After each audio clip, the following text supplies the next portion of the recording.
Oi, oi, it's your boy, the William Gomez of stinking up fights with the homies, Jack Slack. It's the Jack Slack podcast, and well,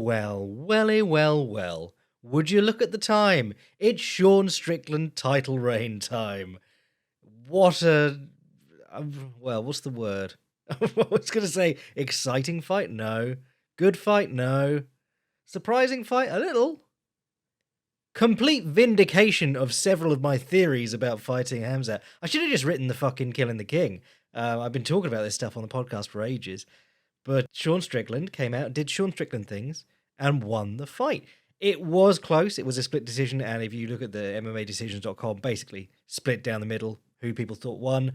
It wasn't super convincing, but a great case for like how vibes-based a lot of stuff is. If your vibe has been that you've been running through everyone, then the guy gets up in the first round every time you take him down, and you go into round two, and you fail your first takedown, and you pull guard, and then every subsequent round, you're just trading jabs. Even if you're not really getting much worse of the striking, by appearances, you are losing quite badly, because you should have been grappling all over this man, if it was going your way.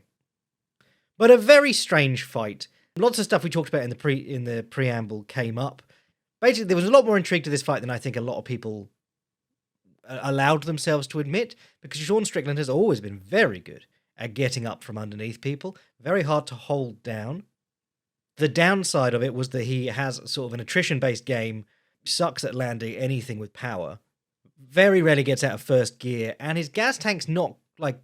He can go 5 rounds, but it's not a great gas tank. He's really obviously slows down in rounds 4 and 5, and even in round 3 in some of these three rounders he's been in.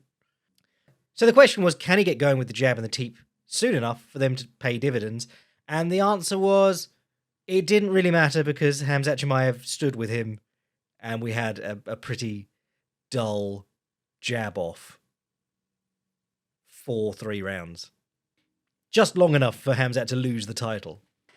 But the impressive stuff was on the mat. It was Shawn Strickland getting taken down and immediately, working his way back up as soon as he could, being mat returned over and over again, constantly being aware of the threats. If you watched him like get up onto his hands with his back to the fence in that sort of seated position where everyone gets the far wrist and folds the guy down, Taira was doing it quite well against Joshua Van in the fight before.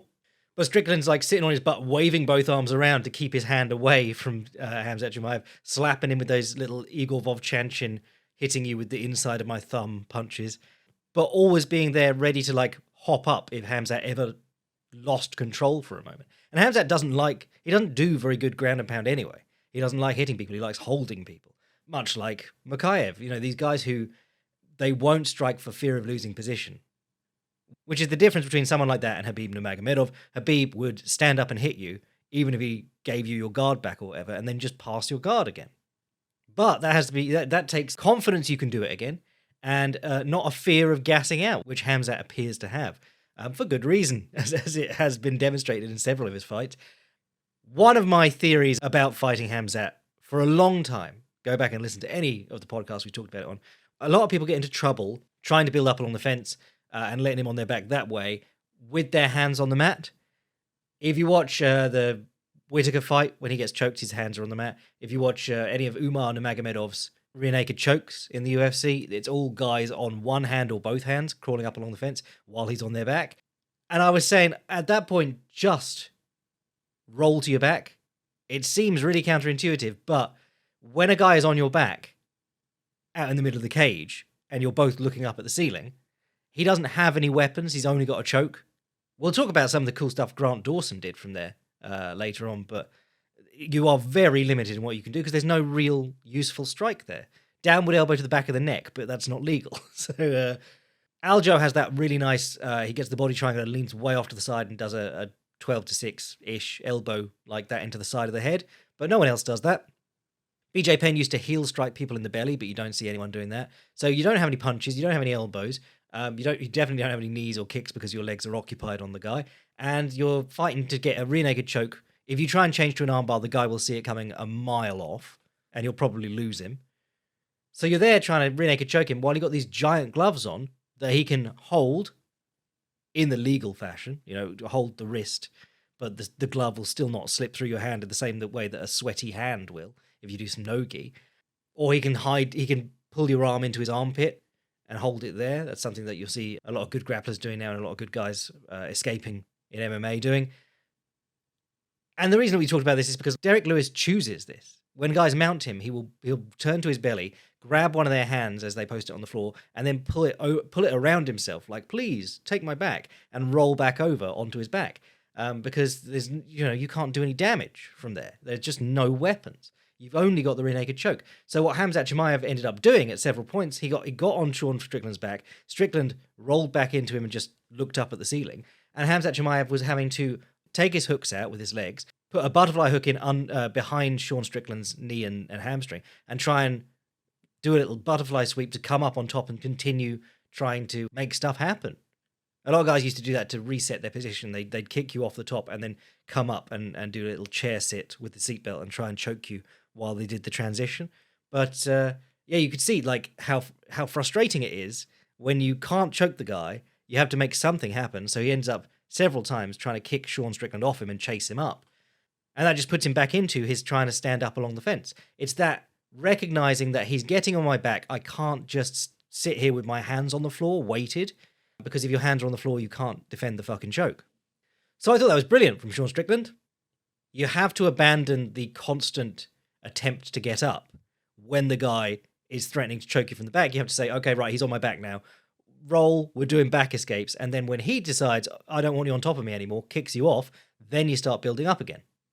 So 100% vindicated in my just roll to your back, mate, advice to anyone fighting Khamzat Chimaev. And then he comes out for round 2 and looks like half the man. It was crazy. There was a load of stuff coming into this because like he's been so mythologized, his weight cut and stuff. I think he weighed in with like 20 minutes to spare. And then they did a big post on Instagram where he's eating a giant meal afterwards. And I was thinking like, how good would it be if he was winning dominant rounds? But it turned into the equivalent of Michael Jordan's flu game because he's got indigestion between rounds. He's just going back to his corner and belching and going, oh, I'm such a fucking pig. Oh, I've got to stop eating garlic. Retching and spitting into a bucket. But as it turned out, he was just like not in shape to do this at all. This is the thing. He's always been so front-loaded on his performances that when guys do get through round 1, if he's not very obviously holding back a bit, he gets tired. So round 2 is when he starts doing those awful shots into like guard pulls. And you're going, brother, in the words of Muhammad Ali, brother, this is the wrong place to get tired. Because then Strickland like just got on top and was like, I'm not going to do any punching either, but I'll just stay here and win the round. Which was, I mean, it was kind of like the Izzy fight in that it wasn't super entertaining as a fight, but with the drama attached, with the stakes and who they were, you were going, damn, this is fun. This is exciting. It's exciting that Shawn Strickland is laying on top of Khamzat Chimaev, winning this round, but not doing anything. And then they got up, and most of the rest of the fight was this just fucking interminable jabbing on the feet. And Strickland wasn't even really using his teep much, which is one of his best weapons to really drain people. The body hitting was being done by Chimaev, which is why when I was watching it, I was going like, yeah, Shawn Strickland's landing some jabs, but so is Chimaev. Chimaev's bust his nose with a nice overhand across the top of a jab. Chimaev's landing body shots. He's obviously tired because he can't finish these takedowns and he's not going for any anymore. But Strickland's also breathing hard and lumbering around the cage. Honestly, this just made middleweight look bad, if we're talking honestly. But this is the thing, like Shawn Strickland, we've now got this weird triangle because Dricus du Plessis so thoroughly worked out Shawn Strickland's game in their last fight that now everyone just goes, well, that's basically Shawn Strickland is going to be held in place by whether they choose to book that fight or not. And then Dricus du Plessis looked so hopeless on the ground against Khamzat Chimaev that you're then like, well, and then he's got to hope that Khamzat doesn't get booked against him. There's no sort of certainty around that title at the moment, which is can make it hard, like selling a champion and fights and stuff that way, but it is also quite exciting. But that's it. Shawn Strickland always asks these interesting questions of people. The question doesn't ever change. He doesn't adapt from fight to fight. He doesn't look better in rematches. He just looks the same. But those things that he asked are tricky. He's hard to hold down. He's hard to take down in the first place. Hard to hold down. And, the whole reason that everyone wanks on about the jab is that the jab is king. The jab is the one that gets there fastest. The jab's the longest. It gets inside of every other punch. If you throw it at the same time as any other punch, you might take the punch, but you'll probably zap them first and knock them off course. And if you get down behind your lead shoulder, you're normally fine. Every other punch he has kind of sucks. He keeps looking for this left uppercut to land the overhand right off. He tries to time the guy stepping in with a left uppercut, a really long left uppercut, and then a right hand over the top. And I do like it. He was trying it against Fluffy Hernandez, but I think against Hernandez and in this fight, he basically got hit in the face clean every time he tried it. And the teep is the other one. Like, people don't teep in MMA. Shawn Strickland does teep, and you can see how quickly it takes it out of people. Just being interrupted by someone poking you in the stomach with their foot. But the Shawn Strickland weaknesses are very obvious. DDP and Alex Pereira, if you look at those two fights, it's not that Shawn Strickland is... I think because Strickland won the Izzy fight on the front foot, everyone thinks that he's like, that's the fight he wants. What he wants is a fight where you're basically just, whether you're slowly moving one way or slowly moving the other, you're about a step from each other. And then he can post up on his back leg, pick up his lead leg, teep, reach, jab, do all that shit. But he can't do that moving forward, like pursuing someone. So if you watch, like Alex Pereira, how often does he like make people come to him? And he was low kicking, body jabbing, running away, drawing Strickland forward. So Strickland's trying to walk forward, get up on one leg, reach at the same time. And he just ends up like walking clean onto that left hook. And then Imavov tried exactly the same setup of body jab, left hook. But he ended up like going to Shawn and getting beaten up a bit and then sort of running away once he was already getting tired. If you watch the DDP fight, the second one, DDP just leads him around the ring. He keeps landing low kicks because Shawn's very good at checking low kicks. But when he's stepping forward to jab, when he's pursuing and overcommitting, he's very easy to kick in the leg because he has to put that foot down to jab or to reach with the jab. He doesn't have to put that foot down if he's like standing right in front of you, arm's length away, and he can jab. Plus the constant high kicks that DDP was throwing, those are always really useful against someone who overreaches with their parries and so on. But props to him. If you think he won. Fair enough. I mean, the counter wrestling and counter grappling stuff is more than enough to earn my applause. The striking was not super clean cut, in my humble opinion. And the fight wasn't good. But luckily, the co-main event between Joshua Van and Tatsuro Taira was a banger. Flyweights keep delivering. Loved this fight. Tatsuro Taira does rely on being massive quite a lot. Like, his defense is, I'm very tall. I've simply never met a punch coming back. And his takedowns are like, I duck my head and run at the guy like Brock Lesnar. Because if you're much taller than your opponents, it's hard to level change under the punches. He did time a really nice one in round 2, and that was the one where he got straight to mount. He managed to throw some punches confidently, get Van throwing back, and enter on his hips underneath a punch, which is the hard part. And that resulted in a perfect takedown straight into mount. But most of his takedowns were like duck head, smash into his chest, run him to the fence and try and finish from there. And he did throughout the fight, actually. I was super impressed by his conditioning because he got the shit kicked out of him. And he was still strong going into the last round. He was still, if he locked his hands around Joshua Van was in trouble. This fight was really quite intriguing because there was an aspect at play here that I think a lot of people kind of ignore when they're talking about it. But this fight was in New Jersey, which means we're under old rules, which means that we're without the one really useful weapon from mount, 12-6 elbows.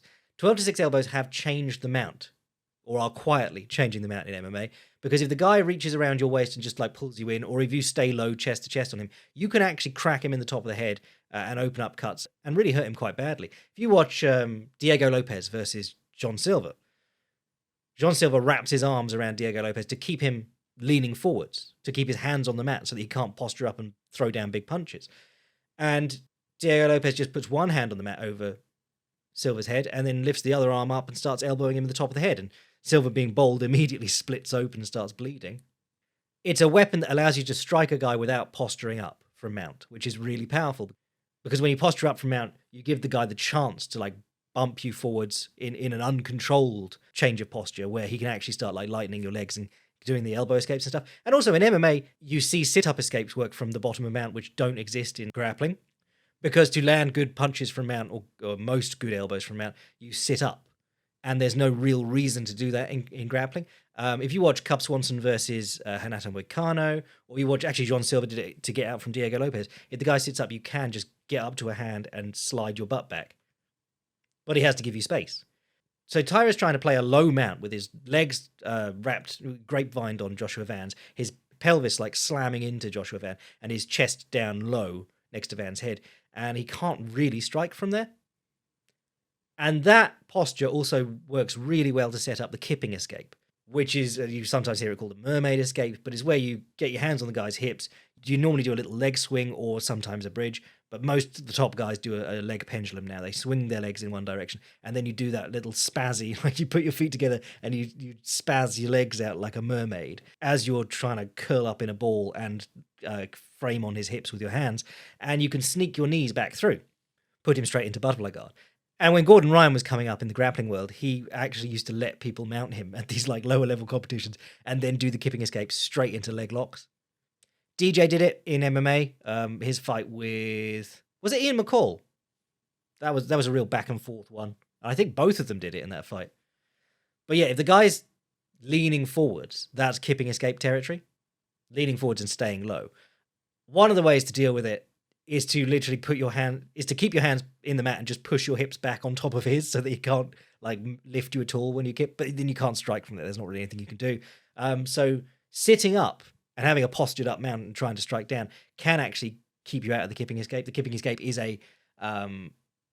it's a specific counter. It's, back when it was catching on, people were like, why can't I kipping escape? And it's like, you're doing it at completely the wrong time. I think Buckley actually hit a kipping escape in his one successful moment on the bottom against Brady earlier on as well. But Taira's passing was gorgeous. Like, to be able to pass straight into mount against someone is so cool, even if you have no striking ability from there.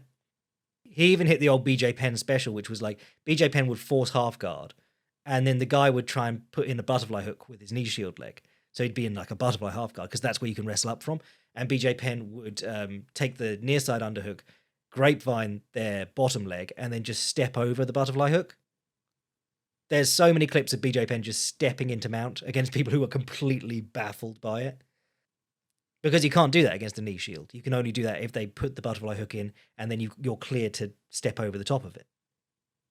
Joseph Chen does that in grappling nowadays. But Van got some stuff off in the end of round 2, and by round 3 he's starting to work well.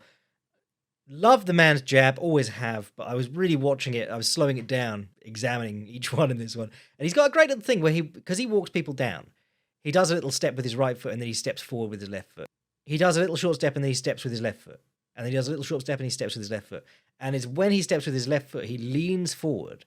And when he wants to jab, he just like lets his foot, it's like he's stepped on a banana peel. His foot just slides further and then he jabs them. And it looks so strange when you slow it down.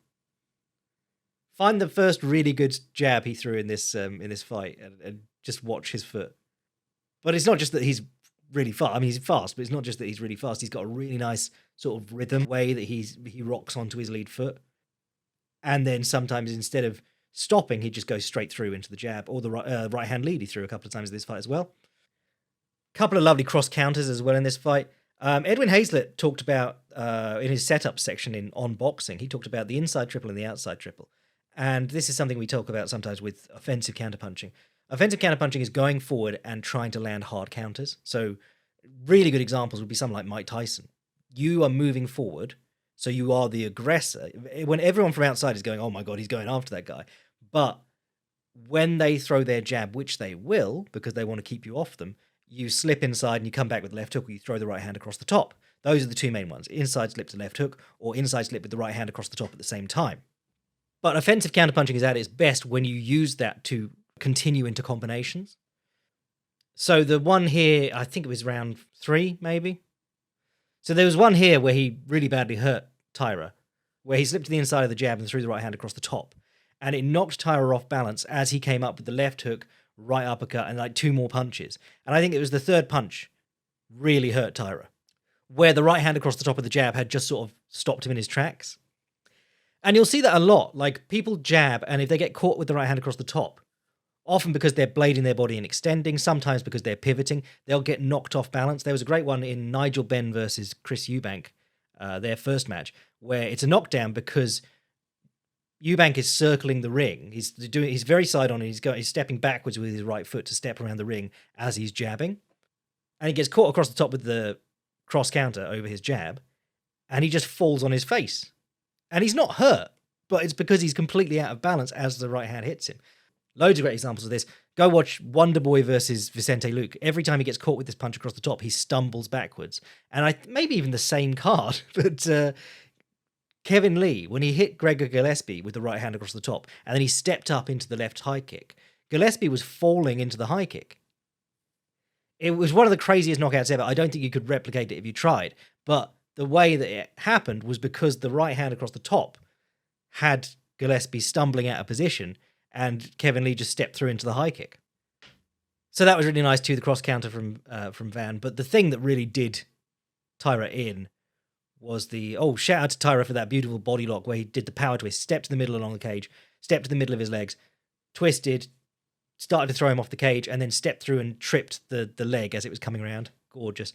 But the thing that really did Taira in was when Van made like a conscious commitment to the body. He's a great body hitter and always has been, and that's one of the reasons that everyone was like, oh, this guy's going to be something, because he could 1 box, 2 he was going to the body, and 3 he was starting to really rapidly improve his wrestling.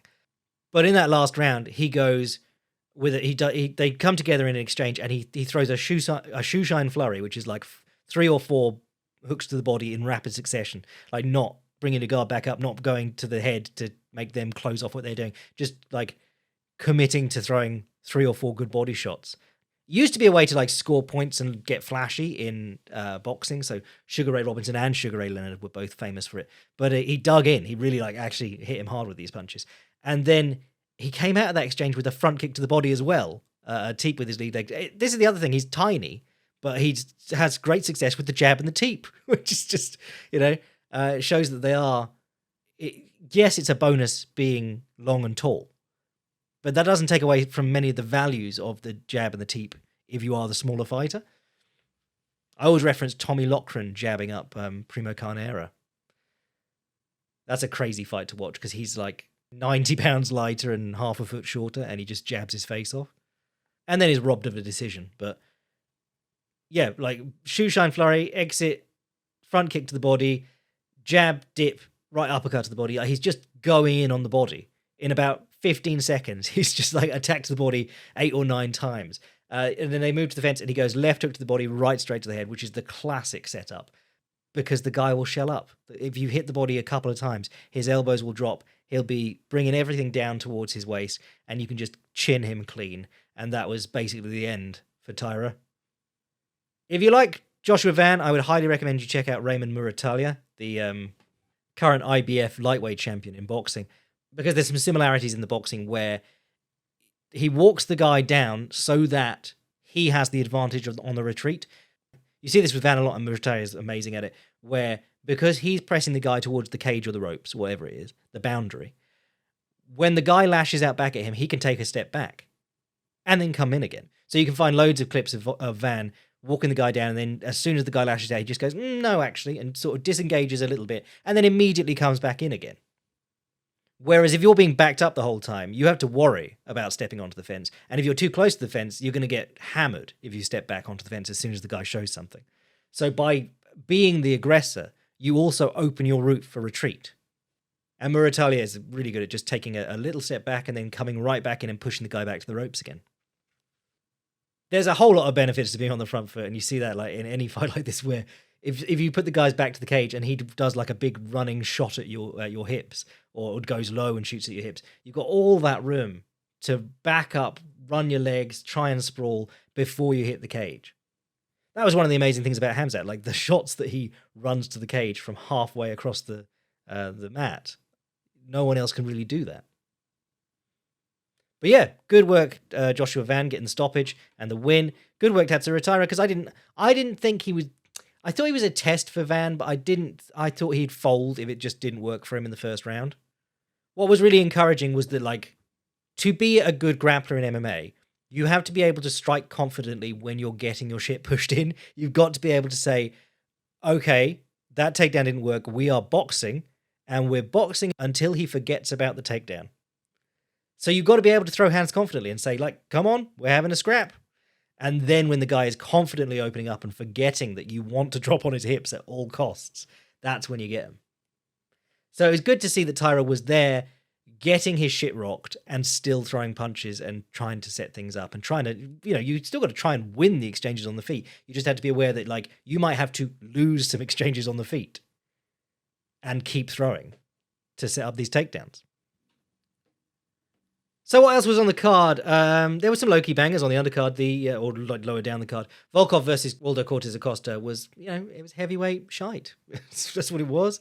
Volkov, lovely distance control, as you would expect a man that's almost 7 feet tall to have. But I've seen a lot of 7 foot tall fighters who don't have that. So always pleased when he does show it. Also, so few kickers in the heavyweight divisions, light heavyweight and heavyweight. To see Volkov doing good work with his inside low kicks and then threatening the high kick, always lovely. Some people thought that Costa could have stolen it, but I don't care. It's just heavyweight slop. Shawn Brady versus Joaquin Buckley. This one, I owe an apology to Shawn Brady because I'd seen him look so terrible on the feet sometimes. And I was like, oh, he's going to make Joaquin Buckley. He's going to bring that accuracy up from 29% to at least 35. But no, he got his confidence early. He ran Buckley down and then just never lost a step, never wavered for a moment. And then in rounds 2 and 3, like when the fight starts on the feet, but he came out and he threw confidently enough that then Joaquin Buckley came back with fucking body kicks and shifting combinations. Who was it the other day? Oh, Esteban Ribovic against Mateusz Gamrot. Got taken down by step up inside low kick, shite technique to use if you're just the striker versus the wrestler. Because it's got a tell, and you're telling them, I'm about to kick you in the leg, in a way that won't really hurt enough to stop you just reaching down and grabbing it. And then shifting combination, he got him to the cage, so there wasn't anywhere that Mateusz Gamrot could retreat, and he tried to shift on his punches. It's like, no, you're not chasing him. He stood there. If you shift, your legs are going to go together, and you're just going to be bundled over. There are some really... I get that it's a fight, and you're flying by the seat of your pants a lot of the time, but there are some things that you should just come in prepared not to do against a certain type of fighter. And shifting combinations against guys who are going to duck on your hips at the first opportunity, god awful idea. Also, body kicks against guy who will grab your leg, even if you land and wind him. If he doesn't expire instantly, he's going to get your leg. And he's probably going to run you onto the floor, which is what Shawn Brady did. The Shawn Brady top game on full display, trying to submit people from half guard, threatening the Kimura, wrapping the head when the guy tries to grab around your waist to prevent you from getting the Kimura, and then stepping to mount if you can't get either of those. And then when he gets to mount, this might have been the first fight I came in for, because I watched a few live and then I watched a few in the morning. But I didn't know that New Jersey were using the archaic rules, so I didn't know that the 12-6 elbow wasn't legal. So I'm watching Shawn Brady in mount, and there's an expression in boxing, throwing with bad intentions. It comes from Custamato. He said, everything you do, you should throw with bad intentions. Shawn Brady was throwing punches from the mount like he was spending the money from the win bonus in his head. Like he was not even really paying attention. He's just like, pat, pat, pat, pat, pat.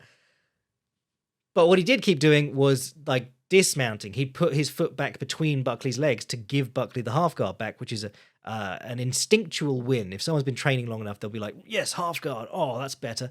And really that just puts him back in the territory where Shawn Brady can wrap his head or threaten the Kimura again, or started digging his head under the arm and threatening the arm triangle. Arm triangle and Kimura from half guard both involve opening up the guy's elbow. So I think Rogan was going on about how he was looking for the arm triangle over and over again, but sometimes he was just sticking his head in the hole and then trying to grab the wrist behind his head and push that to the floor to look for the Kimura. Shawn Brady, best submission-based grappling in MMA at the moment, in my humble opinion. You could have Charles Oliveira, but Charles Oliveira does a bit of everything and is just a nutter. Shawn Brady has 2 or 3 things he cycles through in different sequences, but that flow together so well. King Green versus Jeremy Stephens. I've called this one fucking perfectly in the preview. I was like, King Green versus Jeremy Stephens. Jeremy Stephens actually looked better in the Mason Jones fight, having taken time off MMA. but then was immediately like, Mason Jones worked out, oh, he can't stop a takedown, and then just won round 3 by not striking at all and taking him down. And I said, Bobby Green is the kind of guy who will shame you for trying to take him down and being a bitch, but will absolutely take an easy takedown if it's there. And wouldn't you know it, took Jeremy Stephens down, pretty easily got on his back. I had to fight off a Kimura from the bottom first, but then got on his back. Scored the finish, got no bonus, but was told that he can have custom shorts for his next fight. Lucky, lucky Bobby Green. You can feed your family with all those shorts that you have. Otepa Gautier won his predetermined fight with Ozzy Diaz. Wake me up when they put him in against someone good. I see people saying he's 24, why rush it? But also, like, the nature of this sport is that we don't care about padding people's records. We don't want to see it, or at least I don't. Amosov versus Joel Alvarez. I thought this fight would be. I thought I was like, Joel Alvarez does have trouble with wrestling, but I thought he was decent enough off his back that he could be in this. And man, he did not get in this for a second. Amosov's his big failing has been that he has a lack of power and that he is very well rounded, but when the takedowns stop working, everything else sort of falls apart. So Jason Jackson gave him a really hard time. Great fight for the counter uppercut against the wrestler. If you want to watch that, just go watch Amosov versus Jason Jackson, the ass-kicking machine. Beautiful uppercut he uses in that fight over and over again to punish Amosov. But Amosov's got a good jab and a good inside low kick. The good point fighting weapons, doesn't have a lot of power, can't really hurt people that much generally. But I loved watching like his work on the feet in this fight. Comes out and establishes the step up inside low kick and immediately fakes the step up and lances in with the jab.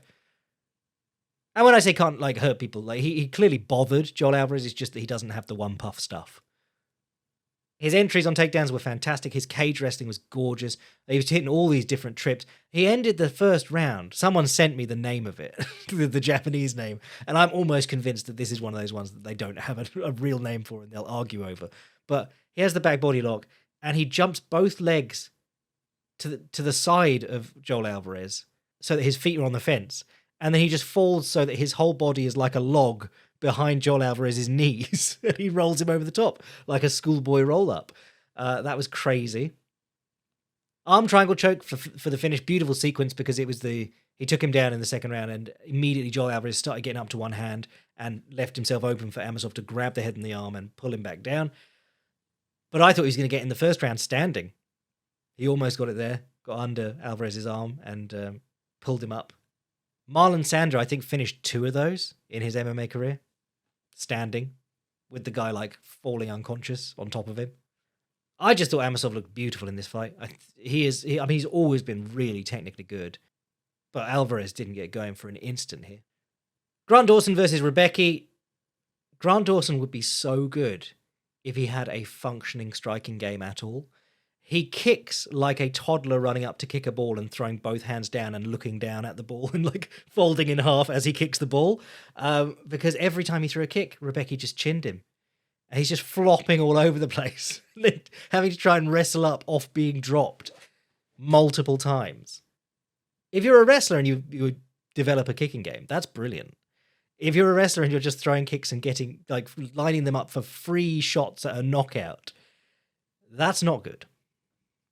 But his work from the back in this fight was phenomenal. I was just saying earlier, you don't have many weapons from the back without telegraphing massively that you're changing position and giving them the chance to get away.